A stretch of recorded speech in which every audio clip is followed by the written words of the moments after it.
And whether you realize it or not, Mayor Whitman, you're the cause of this bump on my head and this black eye. It's all your fault. All my fault? Yes. What are you driving at anyway?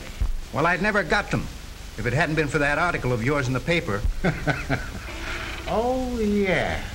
Yes. Good idea, if I do say so myself. Well, it wasn't for me.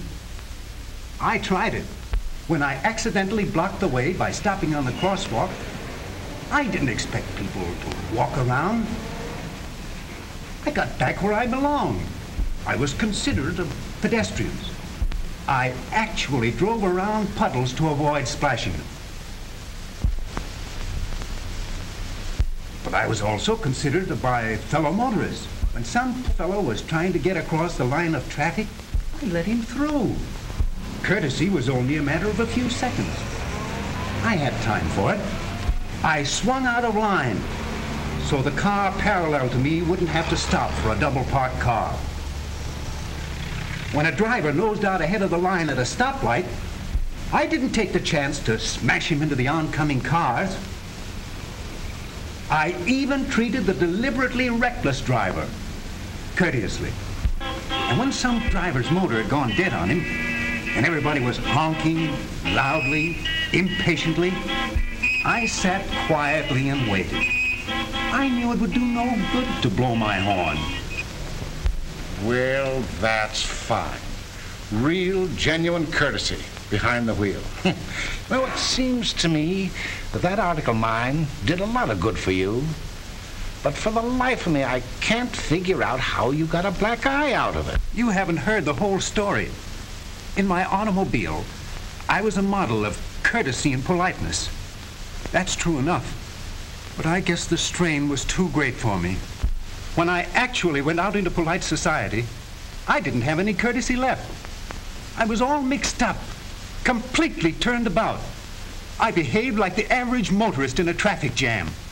You mean, in society, you did the things that a driver normally does in his automobile? Well, that's what it was, all right. For after that, I went to the theater.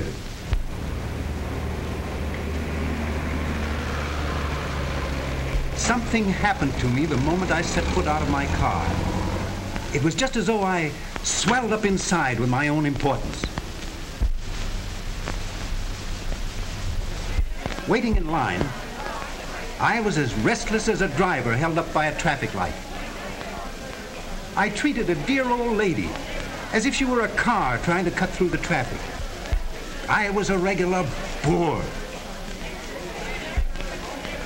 When someone bumped into me, I'm very sorry. why don't you watch where you're going?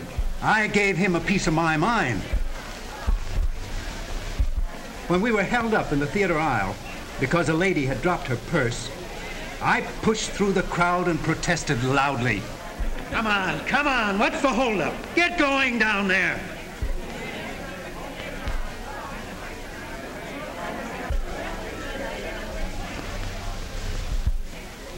And when a lady wanted me to get up so she could pass, I yelled out, "Go on around the other way." Well, I guess I carried things a little too far. The ushers landed on me.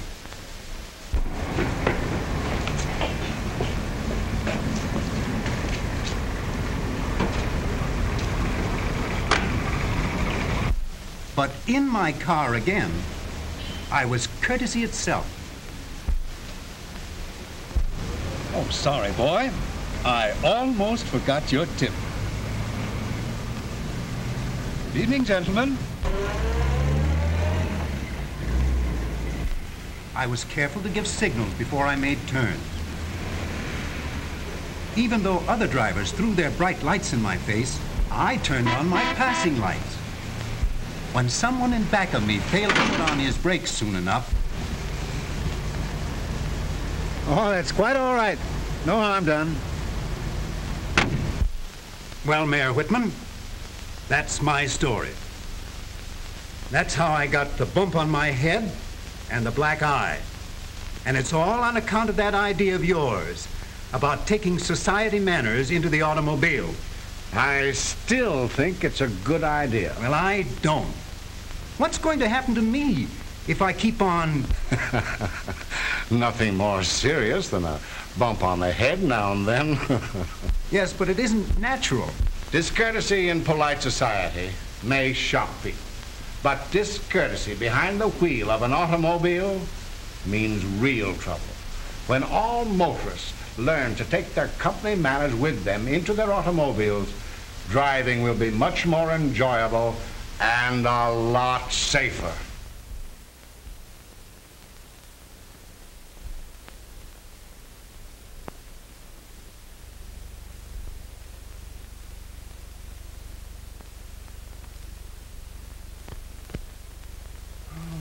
Boy, oh boy, what a nightmare.